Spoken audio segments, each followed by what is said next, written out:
সে বিজয়নগরে মন্ত্রী পত্নী রূপে চুপচাপ ছিল।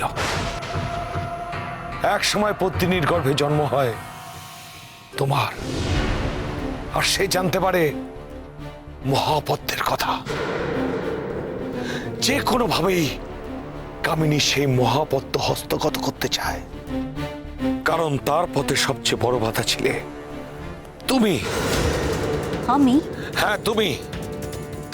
আর তোমাকেই ওর দরকার ছিল মহাপদ্ম পাওয়ার জন্য, কারণ কারণ তুমি মহাপদ্মের রক্ষক। প্রথমবার সেটা না জেনে তোমার হাত থেকে পদ্ম না নিয়ে তোমাকে মেরে ফেলতে চায় কামিনী, কিন্তু তুমি বেঁচে যাও আর কামিনী অসফল হয়। তারপর দ্বিতীয়বার সে সেই ভুল আর করে, সে তোমাকে ছল করে তার রাজ্যে তোমাকে নিয়ে আসে। এই ক্ষেত্রে তোমার স্মৃতি চলে যাওয়া তার কাছে বিশেষ সুবিধার হয়।